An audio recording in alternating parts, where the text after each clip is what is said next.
मीना हर दिन की तरह सुबह सुबह हाथों में डिब्बा लिए नदी किनारे वाले जंगलों में खुले में शौच करने के लिए निकल पड़ी। लेकिन आज जब वो शौच कर रही थी तो उसके बालों में बहुत खुजली हो रही थी। शौच करते करते वो बालों को खुजला भी रही थी, लेकिन सिर की खुजली बंद ही नहीं हो रही थी। अरे क्या हो गया है आज? ये सिर की खुजली तो बंद होने का नाम ही नहीं ले रही है। वैसे तो पिछले 4 दिनों से उसके सिर में खुजली हो रही थी, लेकिन आज वो खुजली हद से ज्यादा बढ़ गई थी। खुजली करते करते उसके हाथ दुख गए, लेकिन खुजली होती रही। लगातार खुजली करते हुए अचानक उसके हाथों में कुछ जुएं आ गई।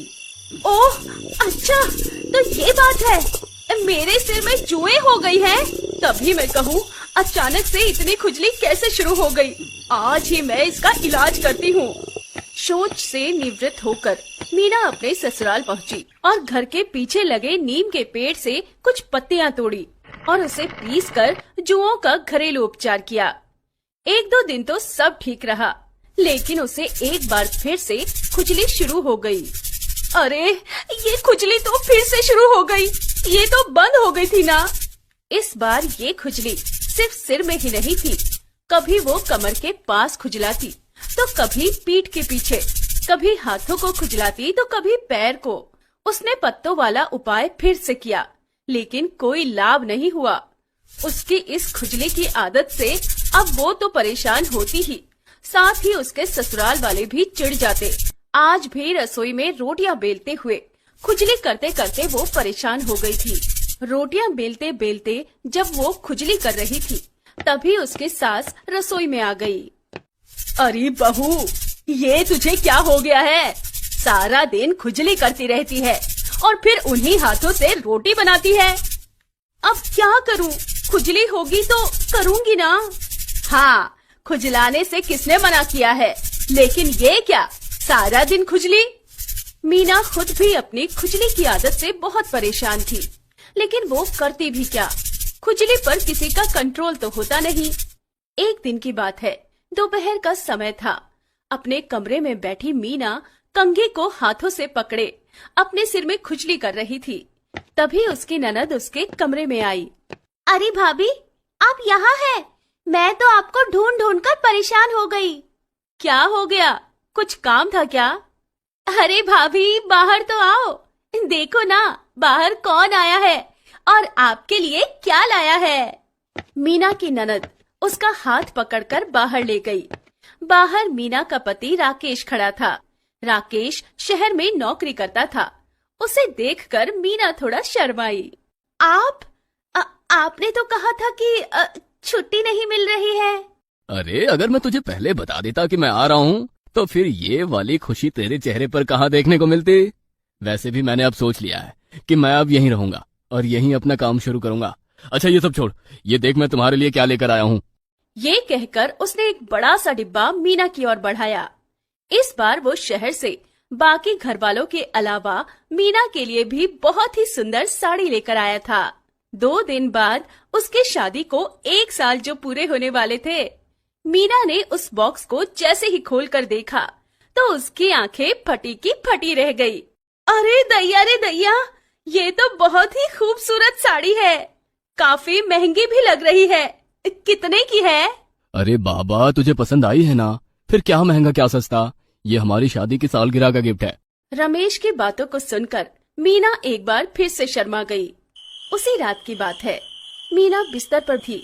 उसका पति रमेश उसकी ओर देख रहा था और उसके हाथों को अपने हाथ में लिए उससे बातें कर रहा था। 2 दिन बाद 1 साल हो जाएंगे हमारी शादी को ना मीना। इन 1 सालों में तुम्हारी खूबसूरती और भी बढ़ गई है। तुझे याद है जब मैं तुझे पहली बार देखने आया था तो? रमेश उससे बातें करते करते यादों की पुरानी गलियों में खो गया था। जब वो पहली बार उसे देखने गया था तो उसके लंबे लंबे बालों को देखकर फिदा हो गया था। आपके बाल बहुत ही खूबसूरत है। और मैं? हाँ, अरे आप भी बहुत खूबसूरत है। मैं पसंद तो हूँ ना आपको? अरे आपको तो कोई अंधा भी पसंद कर लेगा। रमेश की इस बात को सुनकर मीना जोर से खिलखिलाकर हंस पड़ी। रमेश जब यादों की गलियों से बाहर आया तो उसने देखा कि मीना अपने सिर को लगातार खुजलाए जा रही है। अरे क्या हुआ मीना, तुम अपने बालों को इस तरह और इतना क्यों खुजलाए जा रही हो? दोपहर में भी मैंने देखा कि तुम अपने बालों को इसी तरह खुजलाए जा रही थी। कोई दिक्कत है क्या? रमेश ये बोल ही रहा था कि मीना के हाथों में बालों का एक बड़ा सा गुच्छा आ गया।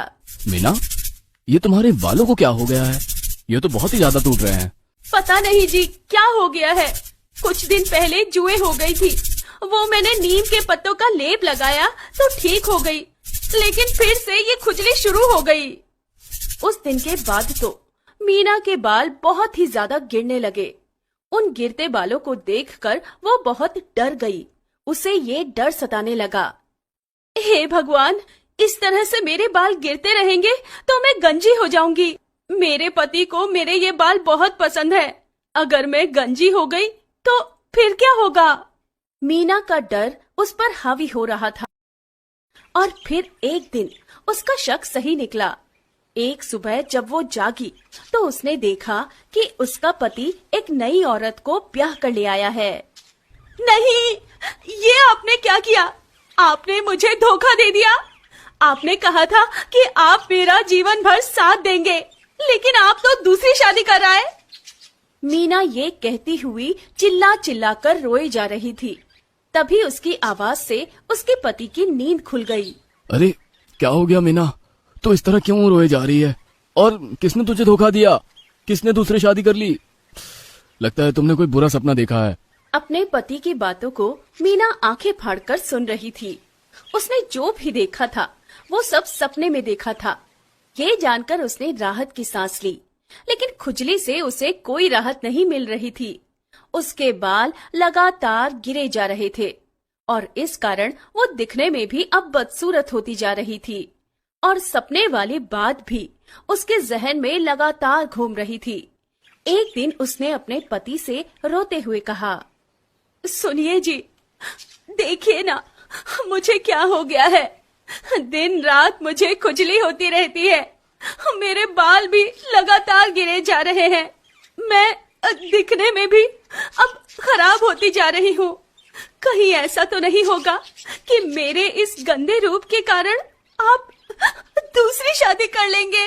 अरे ये तो कैसी बातें कर रही है मीना, मैंने तुम्हारा हाथ सातों जन्मों के लिए थामा है। ऐसे कैसे दूसरी शादी कर लूंगा? और जहाँ तक रही खुजली और बालों के गिरने की बात, तो चल आज मैं तुझे डॉक्टर को दिखा देता हूँ। रमेश उसे डॉक्टर के पास ले गया।